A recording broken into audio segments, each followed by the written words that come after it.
Iran big shock ఇచ్చింది. Iran supreme leader Ali Khamenei Trump నువ్వు ఒక అహంకారివి, నిన్ను అంతమొందిస్తామనే రకంగా వార్నింగ్ కూడా ఇచ్చారు. ఇదే ఆ ట్వీట్ మీరు ఆర్టీవీ స్క్రీన్ పై చూస్తున్నారు. ట్రంప్ తీరు పైన తీవ్రమైన ఆగ్రహం వెళ్ళగక్కారు అలీ ఖమేనీ. ఇక ట్రంప్ పేరు ప్రస్తావించకుండా ఓ కార్టూన్ని పోస్ట్ చేశారు ఖమేనీ. దాన్ని మీరు చూడండి, ఆ ఫోటో ఒక స్కల్ప్చర్, అంటే పురాతనమైనటువంటి ఒక శిలలాగా బేసిక్గా మనం చూస్తుంటాం, చూసారా, శవపేటికల మాదిరిగా ఒక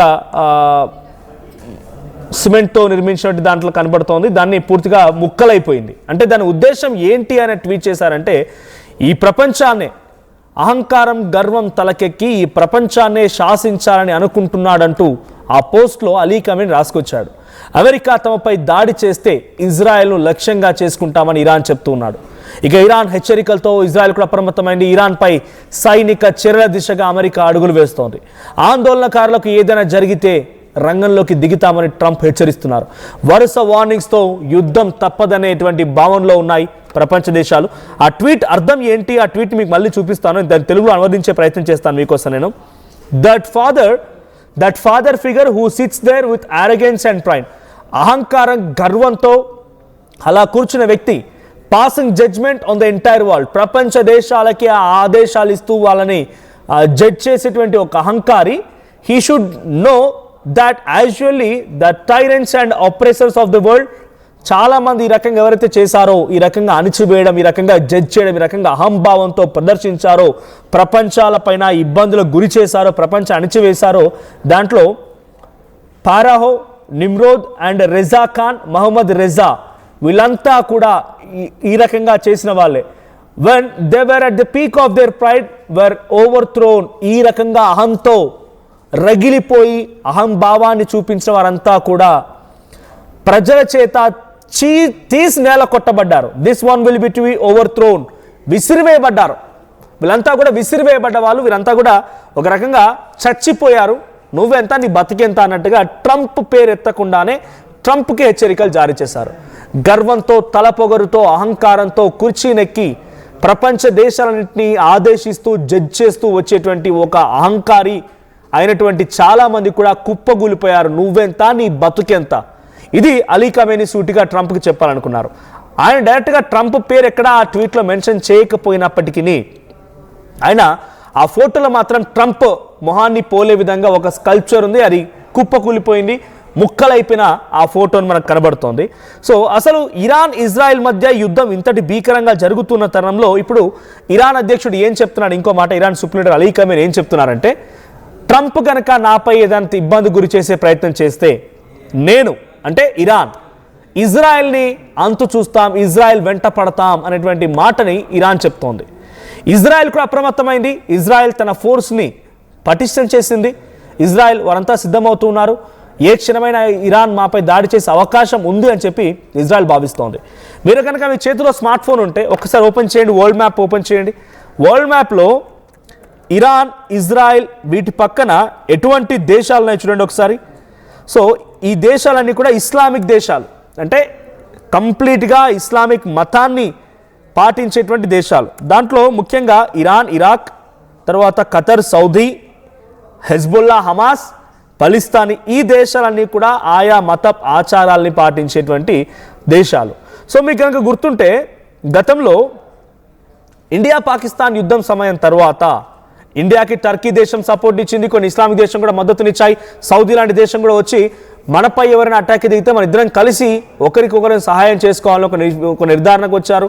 అమెరికా, ఇజ్రాయెల్, ఇరాన్, ఈ ఇజ్రాయెల్, అమెరికా కలిసి ఇరాన్పై దాడి చేస్తున్న తరుణంలో అక్కడ 19 దేశాలంతా కలిసి వాళ్ళు ఏం చెప్పారంటే, మేము ఇస్లామిక్ దేశాలుగా ఉన్నాం, మాపై ఎవరైనా దాడికి వస్తే మేము వదిలిపెట్టం. ఇది వాళ్ళు చెప్పిన మాట. సో నేను చెప్తాను, కువైట్, సౌదీ, ఓమన్, తర్వాత పాకిస్తాన్, ఇరాన్, తర్వాత ఆఫ్ఘనిస్తాన్, ఇవన్నీ కూడా ఇరాక్, తర్వాత లెబనాన్, సిరియా, ఈ దేశాలన్నీ కూడా మద్దతుగా నిలబడ్డాయి. మీరెవరైనా ఇరాన్పై దాడి చేస్తే మేమంతా కలిసికట్టుగా మీపై యుద్ధాన్ని ప్రకటిస్తామని చెప్పుకొచ్చాయి. అటువంటి సిచ్యువేషన్లో ఇప్పుడు ఇరాన్కి ఏదైనా మద్దతు వస్తారా? ఇరాన్ ఒంటరిగా పోరాడమే తప్ప ఏ దేశం కూడా మద్దతు ఇచ్చే అవకాశం లేదు. బికాస్ ఇరాక్ ఇరాన్కి సమస్యలు ఉన్నాయి. ఇరాక్ అంటే ఈజీగా సపోర్ట్ ఇచ్చే అవకాశం లేదు. అటు సౌదీ, ఖతార్, ఇంకేదైనా దేశాలు సపోర్ట్గా ఉంటాయా అంటే అవన్నీ కూడా అమెరికా దేశ అధ్యక్షుడైనటువంటి ట్రంప్ కబంధ హస్తాల మధ్యలో ఆయన చేజిక్కుంచుకున్నాడు ఆ దేశాలని. వాళ్ళకి గిఫ్ట్లు ఇవ్వడాలు, ఆ దేశానికి పదే వెళ్ళడాలు వల్ల జరుగుతూ ఉన్నాయి. కాబట్టి ఎట్టి పరిస్థితుల్లో కూడా ఇరాన్కి ఈ దేశాలు సపోర్ట్ ఇచ్చే అవకాశం లేదు. ఒంటరిగా పోరాడమే ఇరాన్ చేతిలో ఉన్నటువంటి ఒకే ఒక ఆప్షన్.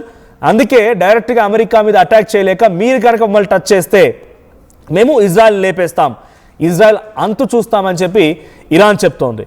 సో ఇరాన్ మాటల్లో ఇంకొక విషయం ఏంటంటే ఇరాన్ అంతర్గత యుద్ధం కదా అది. అమెరికాకు వేరే దేశంతో సంబంధం ఏంటి? వాళ్ళ లోపల వాళ్ళ దేశస్తులు వాళ్ళు. మరి నేపాల్లో జరిగినటువంటి జెన్జీ ఉద్యమంలో ట్రంప్ ఎందుకు మాట్లాడలేదు? ట్రంప్ ఎందుకు మౌనంగా ఉన్నాడు? శ్రీలంకలో జరిగినటువంటి ఆర్థిక మాధ్యమంతో వచ్చినటువంటి ఉద్యమంలో ఎందుకైనా మాట్లాడలేదు? బంగ్లాదేశ్ విషయం ఎందుకు మాట్లాడలేదు? అంటే ఇక్కడ ఎప్పుడైతే ట్రంప్ లాంటి వ్యక్తులు మొత్తం తన మాట నడవాలి, తను చెప్పిందే చెల్లుబాటు అవ్వాలి, తన అహంకారమే కనబడాలని రకంగా విర్రవిగుతూ ఉంటారో అటువంటి వ్యక్తులకి ఎదుటి వాళ్ళు ఏం చెప్పినా పట్టదు. సో ఇక్కడ ఇరాన్ అనేది వాళ్ళు గతంలో రాచరిక పోకడలు ఉండేవి. రాచరిక పోకడల నుంచి కాస్త ఇస్లామిక్ దేశంగా ఇప్పటికీ రాచరిక పోకడలు ఉన్నాయి. అలీ ఖమేనీ డైరెక్ట్గా ప్రజల చేత ఎన్నుకోబడ్డ వ్యక్తి ఏం కాదు. ఆయన తర్వాత ఉండేటువంటి వ్యక్తులు ప్రజల చేత ఎన్నుకోబడతారు. అంటే కింది స్థాయిలో ఆయన సుప్రీంటర్గా ఆయన ఉంటే ప్రెసిడెంటో లేకుంటే ఆ దేశానికి సంబంధించి ప్రధానో డైరెక్ట్గా ప్రజల చేత ఎన్నుకోబడతారు. అది ఇంకా రాచరిక పోకడలకు సంబంధించి ఆనవాళ్ళే. కానీ గతంలో ఆయన అధ్యక్షుడిగా అవ్వక మునుపు 47 ఏళ్ల క్రితం అక్కడ కొంత వింత పోకడలు ఉండేవి, కొంత ప్రభుత్వాలు వేరుగా ఉండేవి. ఆ తర్వాత ఏరి కోరి మరి ఇస్లామిక్ దేశంగా మార్చుకున్నారు దేశానికి సంబంధించినటువంటి పోరాట యోధులు, దేశానికి సంబంధించి పోరాడిన వాళ్ళంతా కూడా. ఇప్పుడు మళ్ళీ ఇస్లామిక్ వద్దు, మళ్ళీ వేరే దేశంగా మారాలి అనే రకంగా అంతర్యుద్ధం కొనసాగుతోంది. ఆర్థిక మాంద్యం కొనసాగుతోంది, డబ్బులకు ఇబ్బంది అవుతోంది, అన్ని రకాలుగా కుప్పగూలిపోయింది ఒక రకంగా దేశం. ఈ సిచ్యువేషన్లో వాళ్ళంతా వాళ్ళు సార్ట్అవుట్ చేసుకుంటారు. వాళ్ళకి చేతనైతే ప్రజల్ని ఒప్పించుకుంటారు, మెప్పించుకుంటారు. అక్కడ జరిగే అంతర్యుద్ధాన్ని వాళ్ళు కంట్రోల్ చేసుకోగలుగుతారు. నిన్నెవడు పిలిచాడు? అసలు నువ్వెవరు పోవడానికి? మరి నిజంగానే నీకు ఆ దేశం ఒక దేశం ఈ రకంగా కుప్పగూలిపోతోంది, ఇబ్బంది పడుతోంది. సో నా అటెండెన్స్ అక్కడ తప్పనిసరి నేను మాట్లాడాల్సిందనే భావనలో కనుక ట్రంప్ ఉన్నట్టయితే శ్రీలంక విషయంలో ఎందుకు మౌనంగా ఉన్నాడు? నేపాల్ విషయంలో ఎందుకు మౌనంగా ఉన్నాడు? మొన్న బంగ్లాదేశ్ విషయం ఎందుకు మౌనంగా ఉన్నాడు? అంటే తనకు కావాల్సింది దేశాలని కూడా తన మాట వింటారు. శ్రీలంక ఏదైనా అమెరికా మాట వినాల్సిందే, అగ్రరాజ్యం అని చెప్పి. నేపాల్ వినాల్సిందే. శ్రీలంక, బంగ్లాదేశ్, నేపాల్ ఈ 3 దేశాలు జరిగినప్పుడు 3 దేశాలు కూడా అనుకూలంగానే ఉంటాయి అమెరికాకి. ఇరాన్ మాత్రం అనుకూలంగా లేదు. ఇరాన్ వాళ్ళు చాలా రోజుల క్రితం నుంచి అంటే సుమారుగా అలీ ఖమేనీ సుప్రీంటర్ అయినప్పటి నుంచి కూడా అమెరికా చేజారిపోయింది ఇరాన్ అనేది. కాబట్టి ఎలాగైనా సరే ఇరాన్ని తన చేజిక్కించుకోవాలనే ఒక దురుద్దేశంతో మళ్ళీ అలీ ఖమేనీ తన మాట వినడం లేదు కదా అని చెప్పి ఈ రకంగా అవకాశం వచ్చింది. ఏమని కోతి కొబ్బరి చిప్ప దొరికిన చందంగా అక్కడ అంతర్యుద్ధం కాస్త ట్రంప్కి ఒక అవకాశం దొరికింది. ఆ అంతర్యుద్ధంలో నుంచి నేను ఎలా ఎంట్రీ ఇవ్వాలి, నేను ఎలా పోవాలి, నేను ఎక్కడ అలీ ఖమేనీ మొత్తం లేకుండా చేయాలి, రకరకాల ప్రయత్నాలు. ఇది ఒకటే కాదు, వాళ్ళకి సంబంధించిన ఆర్మీ బలగాలని కూడా సిద్ధం చేశారంట అలీ ఖమేనీని హతమార్చి కొత్త అధ్యక్షుని తీసుకురావాలని. వెనిజువెలా అధ్యక్షుడు మడ్రోని తన భార్య సిలియోని ఏ రకంగా అయితే అదుపులోకి తీసుకున్నారో అదే మాదిరిగా అలీ ఖమేనీని సాధ్యమైతే అదుపులోకి తీసుకోవాలి, లేదనంటే అక్కడ డైరెక్ట్గా హతమార్చాలి. ఈ స్కెచ్ ఆయన వేయడంతో ఇది ముందుగా పసిగట్టిన అలీ ఖమేనీ ఒక పటిష్టమైనటువంటి భద్రతా మధ్యలో ఒక బంకర్లో దాక్కున్నాడు. అదొకటే కాకుండా రష్యాతో ఆల్రెడీ మీటింగ్ ఏర్పాటు చేశారు. రష్యా అవకాశం ఇస్తే రష్యా దేశంలోకి నేను ఎంట్రీ ఇస్తానని చెప్పి ఆయన ఎక్స్పెక్ట్ చేస్తున్నాడు. ఇదంతా జరుగుతూనే ఉన్నాయి. అయితే ఈ సమయంలో ట్రంప్కి బిగ్ వార్నింగ్ వచ్చింది. చాలామంది హేమాహేములు నీకంటే అహంకారులే నేలకొరిగారు, మట్టిలో కలిసిపోయారు, నువ్వెంత, నీ బతుకెంత అన్నట్టుగా ఇప్పుడు అలీ ఖమేనీ ట్వీట్ చేయడం, ఆ ట్వీట్ని పైన చూస్తున్నారు. సో మీరు కనుక తోక జాడించి మాపై దాడి చేయాల్సి వస్తే మేము ఇజ్రాయెల్పై అటాక్ చేస్తామంటున్నారు. ఒకసారి అక్కడ ఎటువంటి సిచ్యువేషన్ ఉంది, ఎటువంటి ఆందోళనలు వ్యక్తం అవుతూ ఉన్నాయి, ఇరాన్లో ఎటువంటి పరిస్థితులు ఉన్నాయి, ఆ విజువల్ చూద్దాం.